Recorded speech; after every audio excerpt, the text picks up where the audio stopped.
Guys, this might be one of the sickest poker graphs and definitely the sickest Pot Limit Omaha graph I've ever seen in my entire life. $7.4 million profit over 1.3 million hands. This graph was posted by Cumicon, who is a legendary high-stakes heads-up Pot Limit Omaha player, very long time heads-up regular at No Limit Hold'em and Pot Limit Omaha. And he announced his retirement from the game and said he's posting these graphs.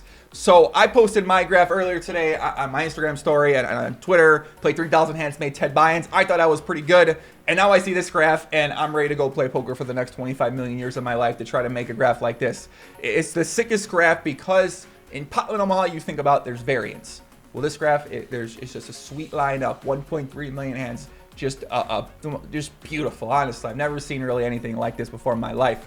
So Cumicon, people say, who is Cumicon? Where did this graph come from? What's the story on this guy? And now Cumicon, he's been pretty undercover on the low for many, many years now. I've talked with him a couple times on Skype. We talked about potentially doing a podcast before, but he said he didn't want to do it at that time. So maybe with this retirement announcement, we might be able to make a podcast happen. Stay tuned for that. And hopefully we can try to make it work here. So I was finishing my vlog up that I did this weekend when I went to play at the Win, but I saw this graph posted a couple hours ago. I was like, man, I gotta make it. This is just crazy. Like, this is some of the inspiring stuff right here. So he posted on the forums, he said, I'm quitting poker and want to share my graph now that I don't need to worry about killing any potential action I might get. I always enjoyed seeing inspiring graphs posted on 2+2, so I'm happy to contribute mine.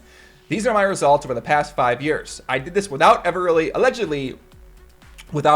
working on my game away from the table, so it's still possible to be a lazy poker player, make money in today's games. You guys got some hope out there. In the graph, I removed 100, 200, and 200, 400 because they distort the graph too much and aren't very indicative of my real results, and I sell a large percentage when I play there. Also, please don't send me coaching requests. I'm not interested. So we'll take a look at the graph. He's got the stakes breakdown here, and now Cumicon basically played every single poker site that existed. He was always holding down the heads up lobbies, whether it's on ACR, whether it's on the Bitcoin sites, whether it's on IPO, pretty much any site that had high stakes heads up action. Cumicon was in the mix, and you can see from this graph breakdown, this guy played just about every single stake. He's up $1.5 million at 25.50 euro. Wow, he's up 1.1 million at 25.50 regular, 430. This guy just fucking crushed 25.50. My God, man. He unfortunately couldn't beat 100, 200. And he couldn't beat. I think that's pretty much all he couldn't beat. It looks like 360 euro. That's a tough limit. At 200, 400, he played. He was up about $427,000, but he was under EV by 1.3 million. And on the graph he posted, he was about $1 million under EV total. Actually, it's in the total results. He's about $1 million under EV. It looks like a lot of that did come at 200, 400. And yeah, man, I mean, what can you really say about this graph, guys? This is just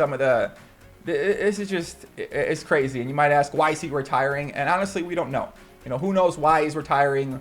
Who knows why he's want to play? If he can have results like this, his win rate is 25 big blinds per 100 over 1.3 million hands. That's one of the sickest things. I mean, just all of this is incredible. If you look at his stats, the VPIP, PFR, he played a 90 VPIP over 1. That means he folded 10% of his hands over 1.3. This guy was not folding. There's people that hate folding. There's people that really hate folding. There's your friend Jim.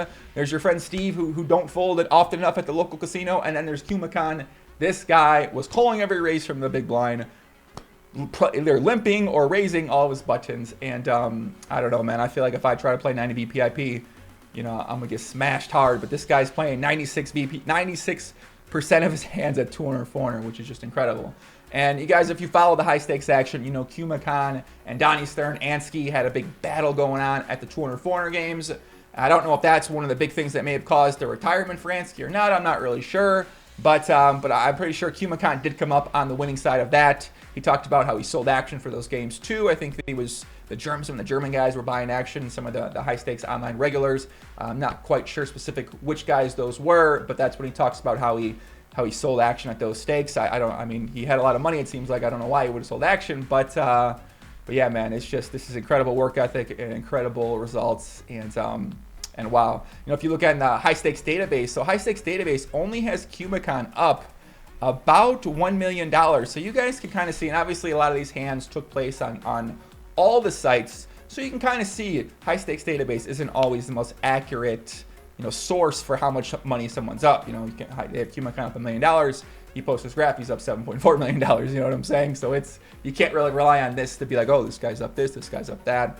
You know, it's just not going to be a very accurate source. And his biggest hands on here, looks like a lot of them are played against Isildur. And I got to say, Cumicon does seem to run on what you'd expect to be up that much money. Obviously, combines great skill with of course, great running well in terms of making hands, in terms of getting your opponents to bluff, in terms of making second best hands, or better, making your opponent making the second best hand when you have the best hand. So we go ahead, we're going to look at the biggest hand on High Stakes Database from Cumicon, and it's played against none other than Isildur 1. Isildur 1 in this hand about $120,000 deep. He raises up ace 4 7 2 with 2 diamonds on the button. Cumicon 3-bets the 4 5 8 6, a little one suited rundown hand here with a little bit one gapper. And Isildur 1, of course, calls. You know the motto, we don't fold the 3-bets. And Isildur 1, I can't imagine he's never folded a 3-bet in position his entire life. He calls, flop comes down, queen 5 6. Cumicon got the bottom 2 pair with the gut shot straight draw to the nut straight. Isildur 1 has the open-ended straight draw and open-ended straight draw in the backdoor Bangkok, aka backdoor nut flush draw. Cumicon checks. Isildur 1 goes ahead, pots it. If you look through the hands, you'll notice that Isildur 1 he liked to implement the pot size bet during the match against Cumicon. Cumicon decides to check call. The turn is a 9 of spades, brings a potential backdoor spade flush draw. Cumicon does have that 8 here for the blocker. Of course, Isildur 1 still has the open-ended straight draw with the 7 blocker 2. So Cumicon checks. Isildur 1 decides to bet half pot, and Cumicon makes the call. River comes down, and listen, guys, to be up this much money, like I said, you gotta make hands, which also sets up your opponent to continue on with his bluffs when he doesn't have a second best hand or a better hand. So Cumicon checks. Isildur 1, he's gonna go ahead. He's gonna make a pot size bet about $70,000 plus. And Cumicon probably insta-called here. They decided not to put him all in for his last amount of money. Either has a better full house or he has nothing. I guess he could have 7-8 as well too. I think he probably would bet that size if he had 7-8. But Cumicon takes down the pot. And yeah, man, this is how you do it. This is how you win $7.3 million. So you kind of look at the graph and you say, what are the takeaways from this? What is there anything to learn? Anything for that? And honestly, I don't really know, man. This is just something beautiful. It's crazy to see results like this, to know, these type of results are possible. I mean, it's just really cool. It's really awesome. I think a lot of people out there are going to see this, get inspired. And whether this is still possible in this day and age, obviously, who knows, man.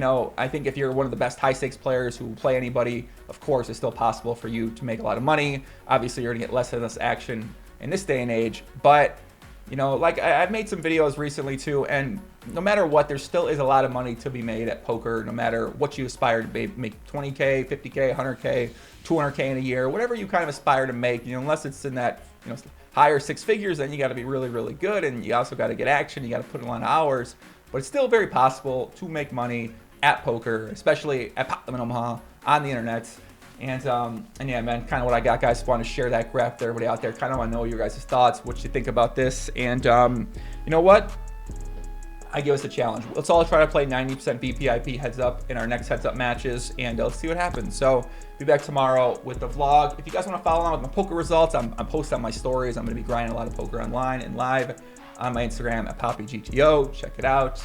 And much love. I know it's late, guys. I'm crazy. I tried to make this video a little bit too late. So much love, everybody. Peace out.